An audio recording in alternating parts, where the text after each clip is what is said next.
আসসালামু আলাইকুম সুপ্রিয় শিক্ষার্থীবৃন্দ, বিজনেস টাইটানের পক্ষ থেকে আজকের ক্লাসের শুরুতেই তোমাদের সবাইকে কংগ্রেচুলেট করতে চাই।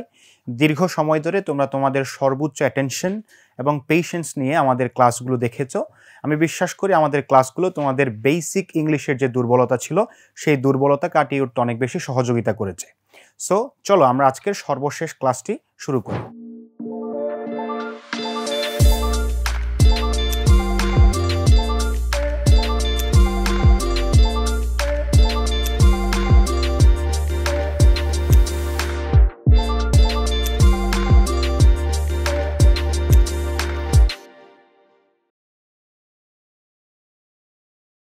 আজকের ক্লাসে আমরা যেই বিষয়টি নিয়ে কথা বলবো সেটি ঠিক গত ক্লাসেরই আরেকটি পার্ট। আমরা গত ক্লাসে ইংলিশ রাইটিংয়ের গুরুত্বপূর্ণ একটি টোল নিয়ে কথা বলেছিলাম, সেটি হচ্ছে কমপ্লেক্সিটি। বাট আজকের ক্লাসে আমরা কথা বলবো ফর্মালিটি নিয়ে। আমরা আগেই বলেছি যখনই আমরা কোনো ইংলিশ লিখতে যাই তখন আমাদের দুইটি বিষয় ইম্পর্টেন্ট। একটা হচ্ছে আমাদের লেখাটা কমপ্লেক্স কিনা, দ্বিতীয় হচ্ছে আমাদের লেখাটা ফর্মাল কিনা।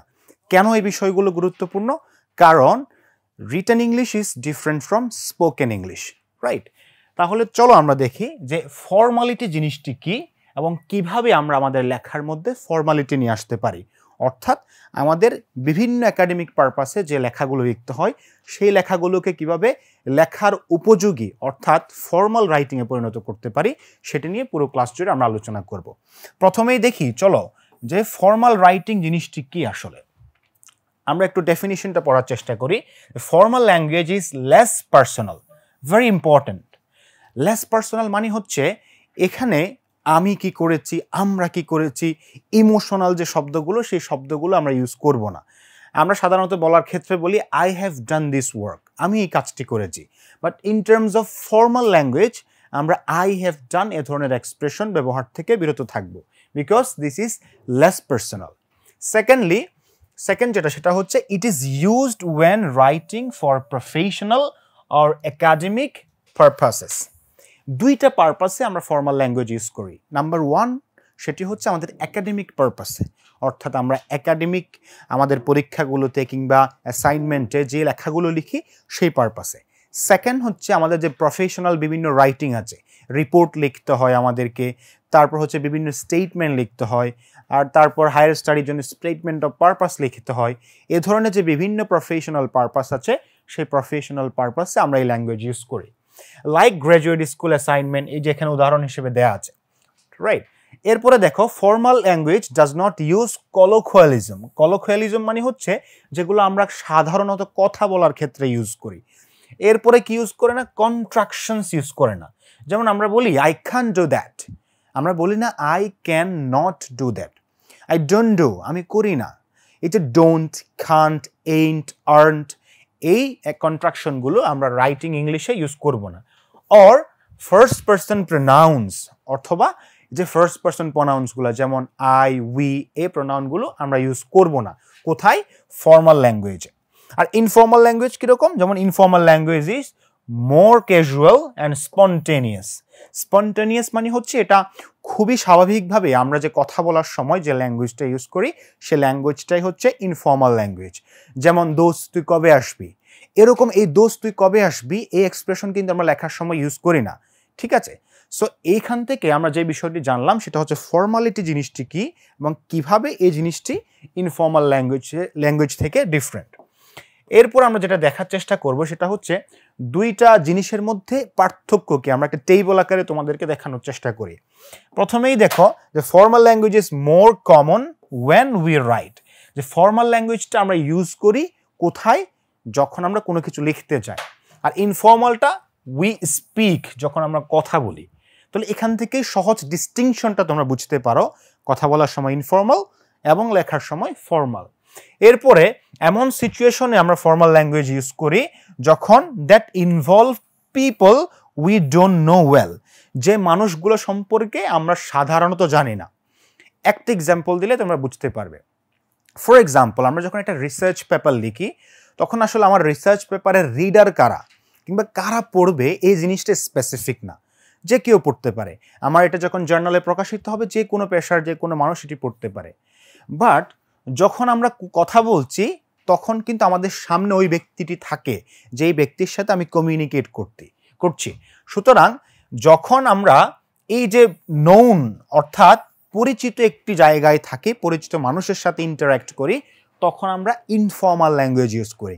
যেমন আমার বাবার সাথে, আমার বন্ধুর সাথে, কিংবা আমার ক্লাসমেটের সাথে, অথবা আমাদের ছোট বড় ভাইদের সাথে কথা বলার সময় আমরা ইনফর্মাল ল্যাঙ্গুয়েজ ইউজ করি। বাট যেই পিপলগুলো আমরা চিনি না, যেই পিপলগুলোর সাথে আমাদের কোনো পরিচয় নেই, তাদের সাথে কথা বলার সময় কিংবা রিটেন কমিউনিকেশনের সময় আমরা ফর্মাল ল্যাঙ্গুয়েজ ইউজ করে থাকি।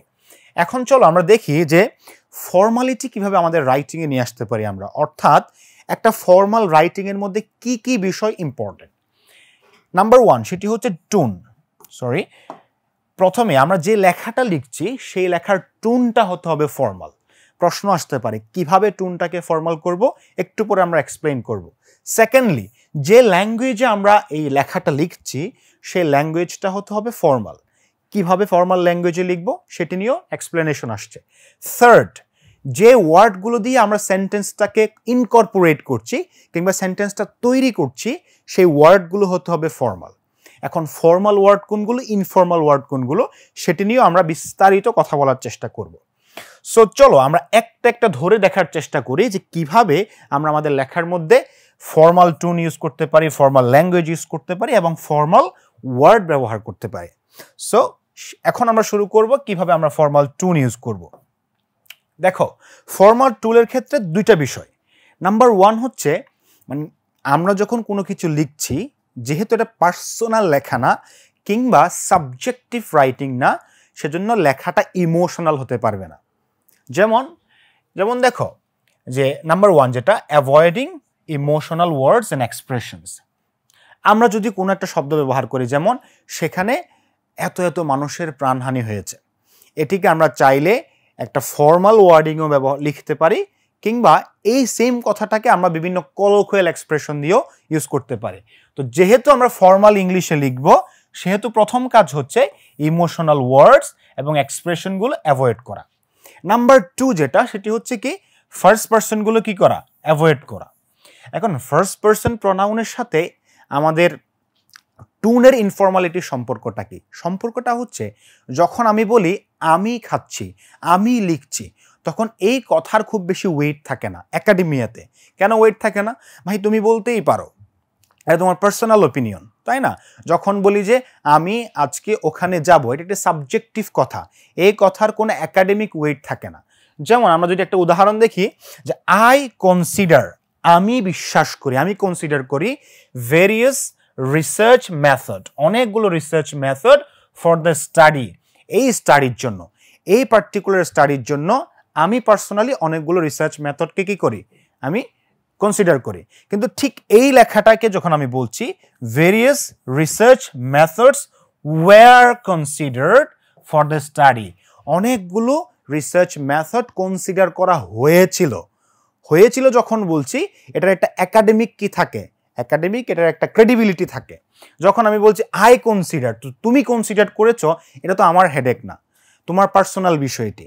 তো আমরা যখন কোনো কিছু লিখব সে জায়গায় আমরা এই যে আই, উই, এই পার্সোনাল প্রোনাউনগুলো অ্যাভয়েড করার চেষ্টা করব, কারণ পার্সোনাল প্রোনাউনগুলো আমাদের লেখার যে ক্রেডিবিলিটি, সেই ক্রেডিবিলিটিকে ছোট করে ফেলে কিংবা খাটো করে ফেলে। সেকেন্ড যে বিষয়টি দেখার চেষ্টা করব আমরা, সেটি হচ্ছে দেখো আমরা তো বলেছিলাম যে টোনটা হতে হবে ফর্মাল, ল্যাঙ্গুয়েজটা হতে হবে ফর্মাল এবং ওয়ার্ডগুলো হতে হবে ফর্মাল। টোনটাকে কিভাবে ফর্মাল করতে হবে আমরা কথা বলেছি এটা নিয়ে। এখন দেখি আমরা যে ল্যাঙ্গুয়েজটাকে আমরা কিভাবে ফর্মাল করতে পারি, অর্থাৎ একটা ল্যাঙ্গুয়েজের মধ্যে কি কি ইনফর্মাল এলিমেন্টস থাকে, যে এলিমেন্টসগুলো বাদ দিলে লেখাটা ফর্মাল রাইটিংয়ে পরিণত হয়। নাম্বার 1 যেটা, সেটি হচ্ছে avoid contractions. Never ever use contractions in your writing. হ্যাঁ, তুমি তোমার চ্যাট বক্সে যখন তোমার বন্ধুর সাথে চ্যাটিং করছো তখন তুমি লিখতে পারো, তখন তুমি এভাবেও লিখতে পারো যে কেন, হ্যাঁ, তারপর আমরা আরও কিছু চমৎকার এক্সপ্রেশন ইউজ করি। তুমি লিখি কিভাবে, এভাবে, তুমি, কেন, তুমি। তো এগুলো তুমি তোমার বন্ধুর সাথে ইনফর্মাল চ্যাটিং ইউজ করতে পারো।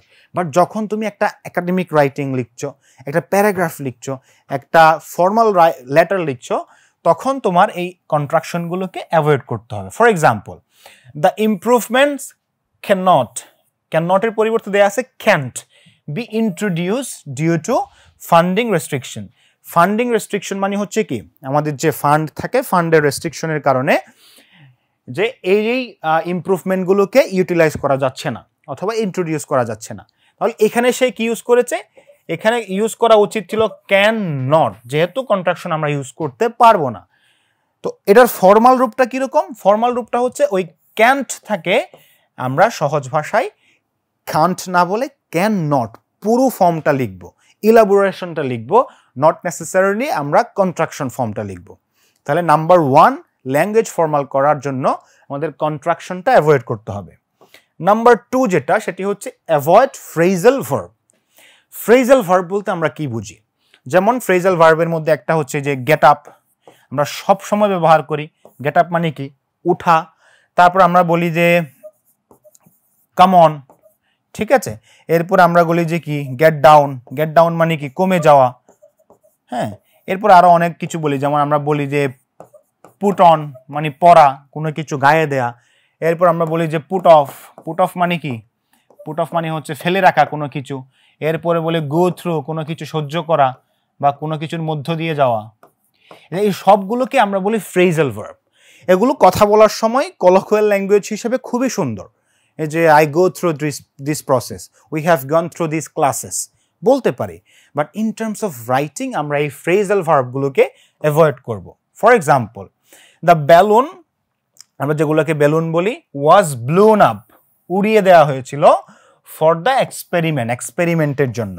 তাহলে বেলুনগুলোকে এক্সপেরিমেন্টের জন্য উড়িয়ে দেওয়া হয় কিংবা ভাসিয়ে দেওয়া হয়। এখানে দেখো ব্লোন আপ এটি একটি ফ্রেজাল ভার্ব। আমরা বলেছি ফর্মাল রাইটিং এর ক্ষেত্রে আমরা ফ্রেজাল ভার্ব ইউজ করতে পারবো না।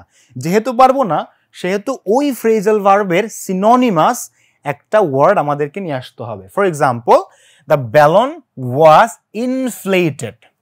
আমরা বলি না ফ্ল্যাট, বলি না কোনো কিছু ফ্ল্যাট মানে হচ্ছে নিচে থাকা, ইনফ্লেটেড মানে হচ্ছে কি করা?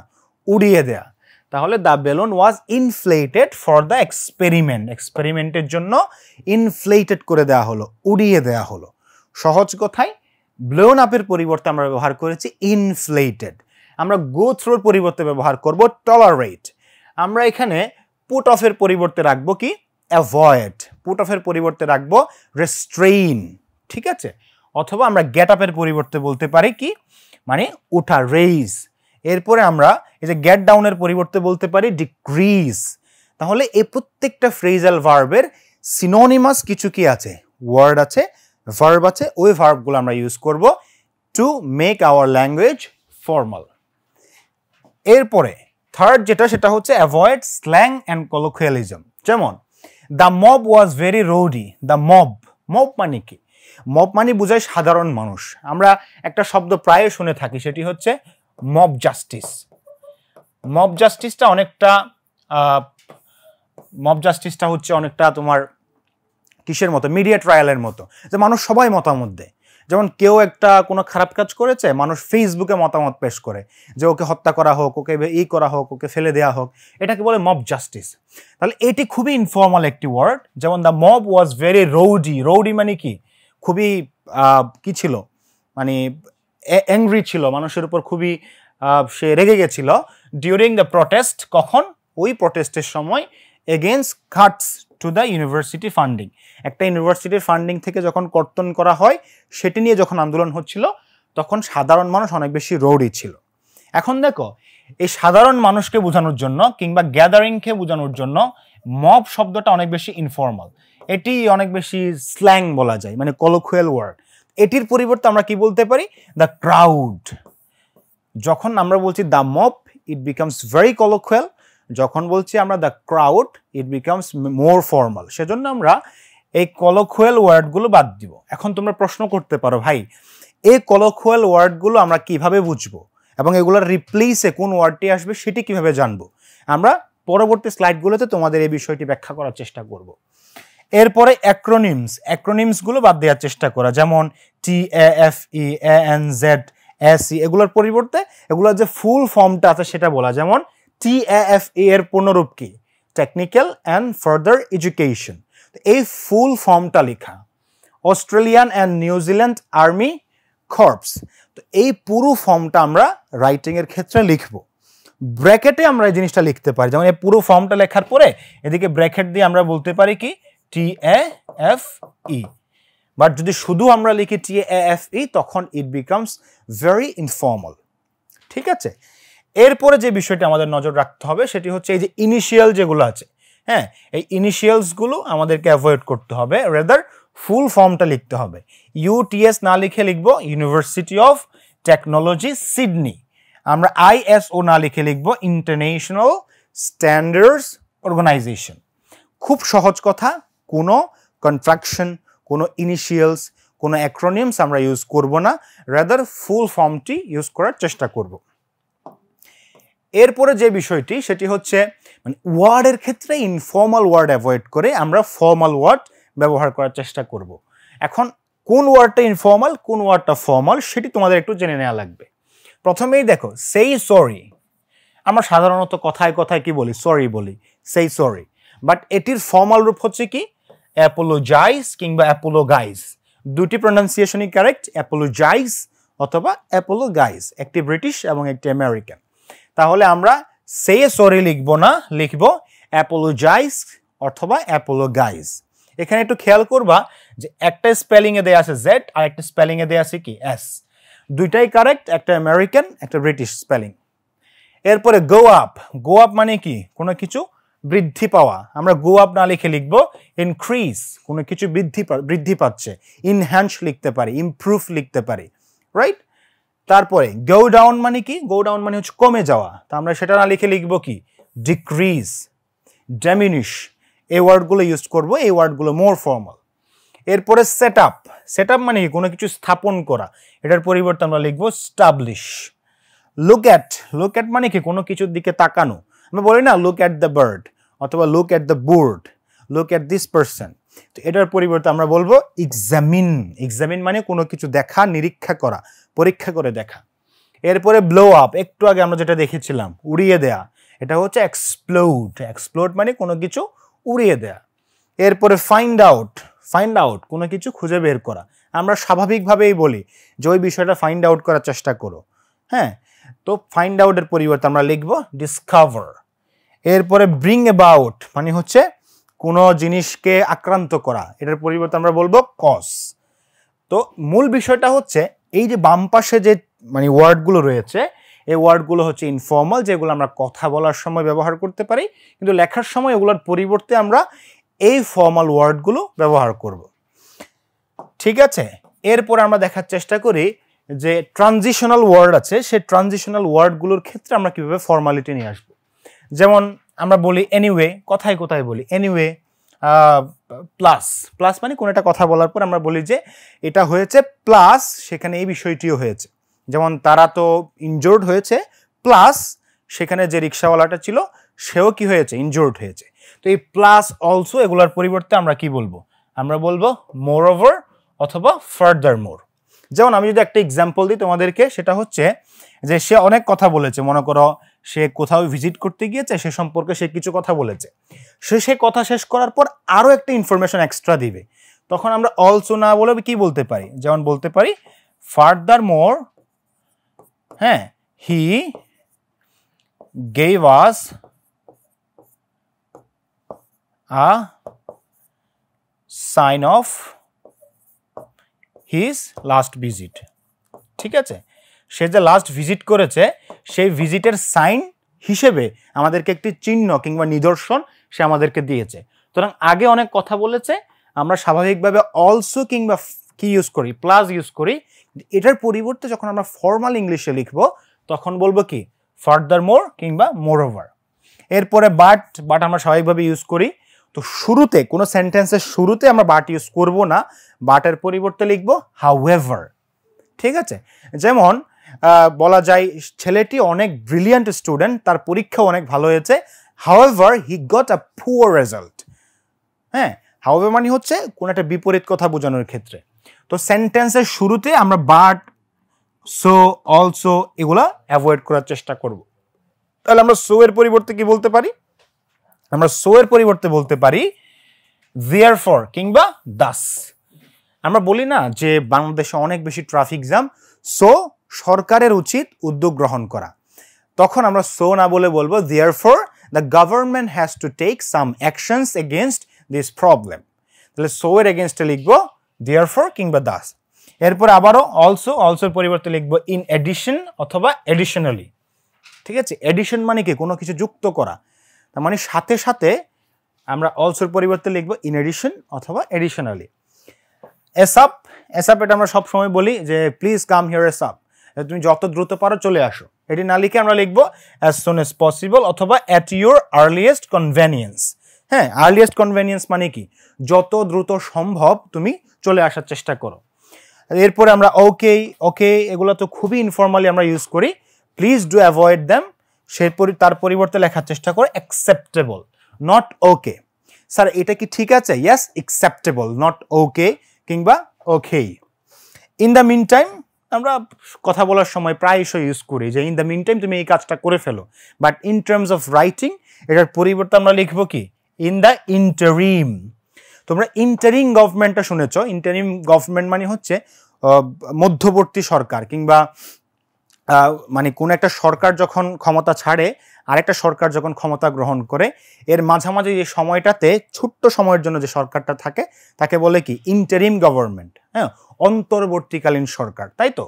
তো আমরা ইন দ্য মিন টাইম না বলে বলবো ইন দ্য ইন্টারিম। সুতরাং এই বাম পাশে যে এক্সপ্রেশনগুলো আছে, যে তোমার ট্রানজিশনাল ওয়ার্ডগুলো রয়েছে, সেই ওয়ার্ডগুলোর পরিবর্তে আমরা এই ডান পাশের ওয়ার্ডগুলো ব্যবহার করার চেষ্টা করব to bring formality in our writing. এরপরে দেখো যে অনেকগুলো ওয়ার্ড আমরা ইউজ করি এমফেসিস দেওয়ার জন্য। হ্যাঁ, তোমার কাছে কি টাকা আছে? এ লট অফ টাকা আছে আমার কাছে। এই যে এ লট অফ এক্সপ্রেশনটা, এটা একটি এমফেসিস এক্সপ্রেশন। তাহলে আমরা a lot of, lots of এগুলা খুবই ইনফর্মাল, এগুলোর পরিবর্তে ইউজ করব ভেরি বেসিক, মেনি অথবা much. Tons of, heaps of এর পরিবর্তে ইউজ করব large quantities of, a number of. তাহলে আমরা বলবো না I have tons of books, আমরা বলতে পারি তার পরিবর্তে I have a number of books কিংবা I have large quantities of books. এর পরিবর্তে টোটালির পরিবর্তে বলবো কমপ্লিটলি অথবা স্ট্রংলি। এরপরে রিয়েলি কিংবা ভেরির পরিবর্তে ইউজ করতে পারি ডেফিনেটলি। ঠিক আছে, তাহলে এই এক্সপ্রেশনগুলো আমাদের রাইটিং থেকে আরো বেশি ফর্মাল করবে। আমরা এমফেসিস ওয়ার্ড হিসেবে এই ওয়ার্ডগুলোর পরিবর্তে এই ডান পাশের ওয়ার্ডগুলো ইউজ করতে পারে। অর্থাৎ পুরো ক্লাস জুড়ে আমরা যে জিনিসটি দেখার চেষ্টা করলাম সেটি হচ্ছে বিভিন্ন বিষয় থাকে যেগুলো আমরা কথা বলার সময় ইউজ করি, সেগুলা খুবই informal, but in terms of writing আমরা সেই জিনিসগুলোকে অ্যাভয়েড করব। ঠিক আছে, তাহলে আমাদের রাইটিংটা আরো বেশি ফর্মাল হবে। তেমনই আরো কিছু বিষয় দেখো, যে এসআপ এটা তো আগেই বলেছি। টিভিটা অনেক বেশি কন্ট্রাক্টেড ফর্ম, আমরা টেলিভিশন বলতে পারি। ফটো না বলে বলতে পারি ফটোগ্রাফ কিংবা ফটোগ্রাফি। সেলফোন বলি, সেল না বলে আমরা বলতে পারি সেলফোন। এর পরিবর্তে নেট আমরা স্বাভাবিকভাবে ইউজ করি, তার পরিবর্তে ইউজ করব ইন্টারনেট। অর্থাৎ যে শর্ট ফর্মগুলো আমরা ইউজ করি সেই শর্ট ফর্মগুলোও অ্যাভয়েড করে তার যে পূর্ণাঙ্গ রূপটি রয়েছে সেই পূর্ণাঙ্গ রূপটি ব্যবহার করার চেষ্টা করব। সো এই বিষয়গুলো ছিল আমাদের আজকের ক্লাসে।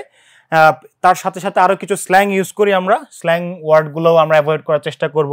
যেমন কোনো বাচ্চাকে দেখলে আমরা বলি কিডসটা অনেক বেশি ইনফর্মাল।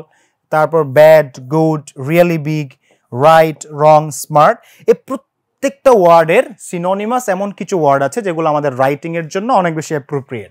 যেমন কিডসের পরিবর্তে কি বলবো? চিলড্রেন। ব্যাডের পরিবর্তে নেগেটিভ, গুডের পরিবর্তে positive. So he is a bad student আমরা কথা বলার সময় বলি, বাট যখনই বলবো এটি একটি ব্যাড সিচুয়েশন রাইটিংয়ে, তখন আমরা ব্যাড সিচুয়েশন না বলে বলবো it's a negative situation for those who want to stay here. Okay, তারপর রিয়েলি বিগ, এটার পরিবর্তে কনসিডারেবল, রাইটের পরিবর্তে কারেক্ট, রং এর পরিবর্তে ইনকারেক্ট, স্মার্টের পরিবর্তে ইন্টেলিজেন্ট। ঠিক আছে, তাহলে এভাবে আমরা ইনফর্মাল ওয়ার্ডগুলোকে ফর্মালি রিপ্লেস করতে পারি। সহজ কথা হচ্ছে এই যে এতক্ষণ ধরে আমরা ফর্মাল ওয়ার্ডগুলো শিখলাম অথবা ফর্মাল রাইটিংটা শিখলাম, সে ফর্মাল রাইটিংটা আমাদের কোথায় কোথায় কাজে লাগে as a student of school, as a student of college, অথবা অ্যাডমিশন সিকার, অথবা জব ক্যান্ডিডেট, সেই হিসেবে, অথবা আমরা যদি উচ্চশিক্ষার জন্য বাইরেও যেতে চাই, তো যে জায়গাগুলোতে আমাদের এই ফর্মাল রাইটিংটা কাজে লাগে সেটা নিয়ে আমরা একটু আলাপ করি। প্রথমেই প্যারাগ্রাফ। প্যারাগ্রাফ জিনিসটি মানে আমাদের একদম ক্লাস 5 থেকে শুরু করে ইন্টারমিডিয়েট পর্যন্ত আসে। আবার অনেক অ্যাডমিশন পরীক্ষাও আমাদের প্যারাগ্রাফ লিখতে হয়। আবার যারা ইউনিভার্সিটিতে পড়ে তাদেরকেও তাদের বিভিন্ন এক্সামের সময় শর্ট কোয়েশ্চেন লিখতে হয়। ওই শর্ট কোয়েশ্চেন লেখার সময় প্যারাগ্রাফের ফরম্যাটটা অনুসরণ করতে হয়। অর্থাৎ একদম প্রাইমারি থেকে শুরু করে টারশিয়ারি লেভেল এডুকেশন পর্যন্ত প্যারাগ্রাফ লিখতে হবে। তো এই প্যারাগ্রাফ লেখার সময় কোন ল্যাঙ্গুয়েজ ইউজ করতে হবে? Formal language. এরপর আমরা ফর্মাল লেটার লিখি, যেমন আমরা স্কুল ফাঁকি দিলে অথবা স্কুলে যেতে না পারলে স্কুল বরাবর একটা অ্যাপ্লিকেশন লিখতে হয়, এটা লিখতে হবে ফর্মাল রাইটিংয়ে। এরপরে এসে লিখতে হয়, কম্পোজিশন লিখতে হয়। একাডেমিক রাইটিং, একাডেমিক রাইটিং মানে হচ্ছে যারা কলেজে কিংবা ইউনিভার্সিটিতে পড়ে তাদেরকে বিভিন্ন সময় অ্যাসাইনমেন্ট দেওয়া হয় অথবা পরীক্ষার খাতায় ইংলিশে লিখতে হয়। সো ওই একাডেমিক পারপাসে যদি কোনো কিছু লিখতে হয় তখন আমাদেরকে এই ফর্মাল ইংলিশেই লিখতে হবে। এরপরে রিসার্চ পেপার রাইটিং, এটি তো অনেক হায়ার একটা স্টেজ রাইটিংয়ের, রিসার্চ পেপারও লিখতে হবে আমাদের এই ফর্মাল রাইটিংয়ে। এরপরে ক্রিটিক্যাল কোনো লেখা, কোনো একটা বিষয়ে আপনার অবজারভেশন দেওয়ার জন্য অথবা কোনো একটা বিষয়ে কোনো একটা জিনিসকে খুবই ক্রিটিক্যালি অ্যানালিসিস করার জন্য যে রাইটিং, যে এসে, সেখানেও আমরা এই ল্যাঙ্গুয়েজ ইউজ করব, অ্যানালিটিক্যাল রাইটিং। এবং সবচেয়ে ইম্পর্ট্যান্ট ফর্মাল ট্রান্সলেশন। সো আমরা অনেক সময় বাংলা থেকে ইংলিশে ট্রান্সলেট করি, ওই ট্রান্সলেট করার সময় আমাদের এই ফর্মাল রাইটিংয়ের ওয়েটাকে মাথায় রাখতে হবে। অর্থাৎ এই যে প্রত্যেকটা সেগমেন্ট রয়েছে, প্রত্যেকটা সেগমেন্টে লেখার জন্য আমাদের এই ফর্মালিটি, কমপ্লেক্সিটির মতো বিষয়গুলো মাথায় রাখতে হবে। সো সুতরাং এই প্রত্যেকটা বিষয় কিভাবে লিখতে হয় সেগুলোর জন্য আরও যে অ্যাডভান্স পড়াশোনা, সেই পড়াশোনা হয়তো সামনের কোনো কোর্সে তোমরা পাবে, সে প্রত্যাশা করছি। সো সর্বশেষ তোমাদের প্রতি আমাদের যে মেসেজটি সেটি হচ্ছে, তোমরা দীর্ঘ 12টি ক্লাস আমাদের সাথে ছিলে। ইংলিশের বেসিক বিষয়গুলো নিয়ে আমরা এই পুরো কোর্স জুড়ে তোমাদের কনফিউশনগুলো যেন দূর করতে পারি, কিংবা তোমাদের যে জানার জায়গাটা, সে জায়গাটা ক্লিয়ার করতে পারি, সেটা নিয়ে আমাদের পুরো কোর্সটা সাজানোর চেষ্টা করেছি। তো তারপরও যদি তোমাদের এই পুরো কোর্স করার পরও কনফিউশন থাকে, তোমরা আমাদের ক্লাসগুলো শুরু থেকে 12 পর্যন্ত আরেকবার দেখতে পারো, খাতা কলম নিয়ে সুস্থ মাথা নিয়ে বসতে পারো। আশা করছি তোমাদের যত কনফিউশন আছে সবগুলো দূর হয়ে যাবে। তারপরও অ্যাডভান্স যে ইংলিশটি রয়েছে, উচ্চতর ইংলিশ যেটিকে বলি, সেটির জন্য হয়তো তোমাদের সাথে ভিন্ন কোনো জায়গায়, ভিন্ন কোনো কোর্সে তোমাদের সাথে আবারও দেখা হবে, সেই প্রত্যাশা করছি। এবং সর্বশেষ তোমাদেরকে আবারও কংগ্রেচুলেট করছি এতটা লম্বা সময় কিংবা এতটা লম্বা পথ ধরে আমাদের সাথে থাকার জন্য। বিজনেস টাইটান তোমাদের লার্নিং পার্টনার হিসেবে সবসময় ছিল এবং সামনেও থাকার চেষ্টা করবে। তোমাদের সবাইকে অসংখ্য ধন্যবাদ। আল্লাহ হাফেজ, আসসালামু আলাইকুম।